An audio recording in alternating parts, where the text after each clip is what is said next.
जय हिंद दोस्तों, सैनिक समाचारों में आपका हार्दिक स्वागत है। आज 3 जबरदस्त खबरें लेके आपके सामने आया हूं। सबसे पहले देहरादून सवेरिया कैंटीन में जो हंगामा हुआ था उसका बड़ा असर पड़ा है। सभी जगह होगा सुधार, चाहे वो कैंटीन है चाहे ईसीएचएस है। और देखें पहला मीटिंग कहां हुई और क्या हुआ दोस्तों। दूसरी बात करते हैं, 900 पूर्व सैनिकों की नौकरी कराई बहाल, वो भी एक सैनिक संगठन ने जिसका नाम है इंडियन वेटरन ऑर्गेनाइजेशन। आखिर कैसे की पहल, कैसे पहुंचे मंत्री जी तक और उनकी नौकरी में कराया बहाल। तीसरी बात कहते हैं कि 2000 का नोट बंद है लेकिन उसमें से एक चिप लगी है, वो जरूर निकाल लेना, वो बड़े काम की है। ये है देश का सिगूफा, इसके बारे में बात करेंगे। सबसे पहले बात करते हैं खुशखबरी की। ये आप पहले पिक्स देखिए और ये है पिक्स ग्वालियर की दोस्तों। ग्वालियर कंटोनमेंट के अंदर 3/3 गोरखा रेजिमेंट के कमान अधिकारी महोदय ने इंडियन वेटरन ऑर्गेनाइजेशन के जो एक्स सर्विसमैन हैं उनको इनवाइट किया और उनके साथ बातचीत की।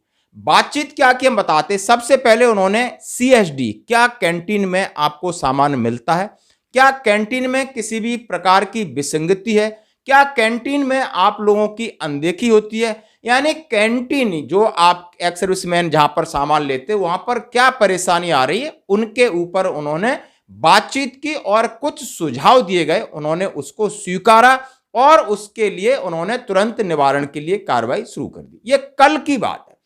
दूसरा पॉइंट था ईसीएचएस के जो भी एक्स सर्विसमैन है या उनके डिपेंडेंट्स जाते हैं वहां पर आपको किस तरह की सुविधा है, किस तरह का आपका रेफरल सिस्टम है, मेडिसिन सिस्टम है। वहां पर यदि कोई भी परेशानी है तो सारे पॉइंटों को इकट्ठा किया ताकि वो स्टेशन कमांडर से बात करेंगे और इन समस्याओं का निदान तुरंत करेंगे।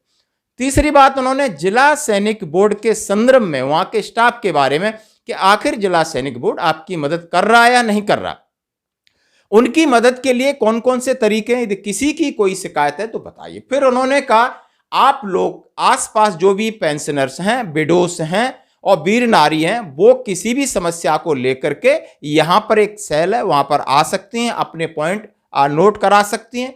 और इसके बाद उन्होंने कहा पेंशन संबंधी समस्या भी है और कोई शोषण वाली समस्या है उसको जरूर शेयर करिएगा, हम हर संभव आपका प्रयास करेंगे।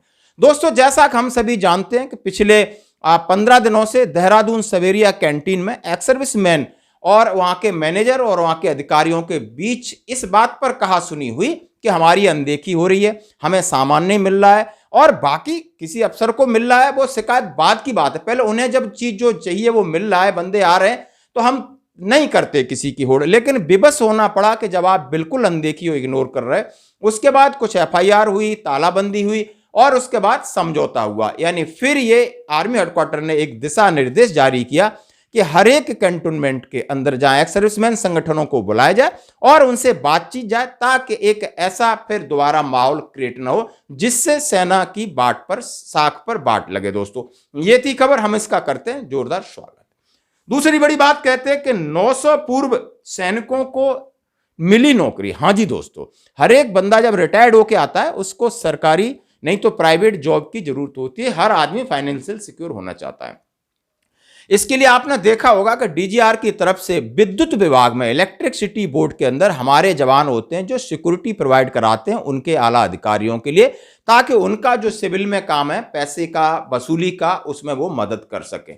और इस काम के लिए विद्युत निगम हमीरपुर और बांदा का कुछ 900 सैनिकों को बिना किसी कारण के नोटिस दिया और निष्कासित कर दिया कि अब आपको हमें आपकी जरूरत नहीं। ये उत्तर प्रदेश का मामला है। और वहां से जब वहां के डीएम आगरा से किसने बात की, जरा आप सुनिए। ये है इंडियन वेटरन ऑर्गेनाइजेशन जो पूरे भारतवर्ष के अंदर सिर्फ इसलिए काम करता है कि किसी का कोई रेवेन्यू टाइप का मामला है, पुलिस केस है या कहीं शोषण है, ये जाकर के माननीय डीएम साहब हैं, एसपी साहब हैं, जिस तरीके का मामला वहां जाते हैं अपनी बात रखते हैं बहुत ही डिसिप्लिन तरीके से। मैं भी इस संगठन का हिस्सा हूं ग्वालियर में। दोस्तों फिर क्या होता है कि वहां हमारे राष्ट्रीय अध्यक्ष जेएस सेंगर साहब ने इसकी पहल की, डीएम साहब से बात की, एमडी से बात की और उसके बाद उन्होंने ऊर्जा मंत्री जी से बात करने के लिए प्रयास किया। तो उनके ऊर्जा मंत्री ने बोला जो भी हमारे सचिव को बता दीजिए। फिर सचिव से अप्रोच किया और सचिव ने उनको 15 मई को दोबारा नौकरी पे बहाल कर लिया।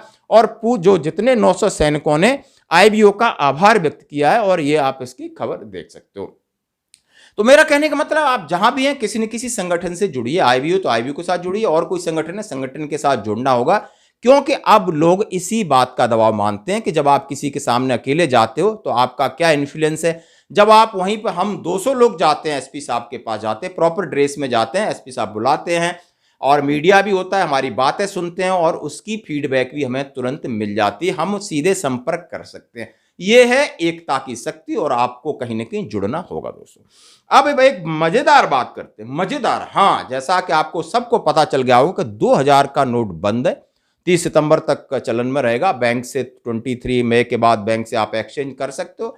आखिर जब ये आया था, बना था, तो सवाल उठे थे कि इतनी बड़ी करेंसी की क्या जरूरत है। तो इसका सीधा सीधा संबंध था कि ब्लैक मनी से बंद होगा, क्योंकि इसके अंदर एक NGS नैनो GPS चिप लगी है, और 120 मीटर भी कोई गाड़ के खोद देगा तो पता चल जाएगा, कहीं जाएगी तो GPS लगेगा। और इतनी बड़ी इसकी प्रचार की गई। जरा प्रचारकों को सुन लीजिए, ये है देश, और किस तरह लोग प्रचार करते हैं। अब उसमें अब लोग मजे ले रहे हैं कि भाई 200 का नोट जमा करा दें, उसको चिप के निकाल लेते, गाना वाना भरने के काम आएगी। तो इस तरह की बातें एक बोलते हैं ना प्रोपोगंडा के टाइप से निकलती हैं। उनका क्या निकला, 200 आपका 2000 का नोट कितना आपके काम में आया, किसने देखा, कब आया और कब ये विदा हो रहा है।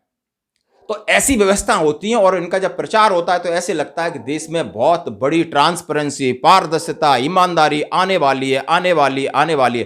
कख नहीं होता। जरा इन सब चीजों को, जरा वीडियो को, दोनों वीडियो को देखिए इन पत्रकारों का, और इसके ऊपर कमेंट्स करिए। धन्यवाद।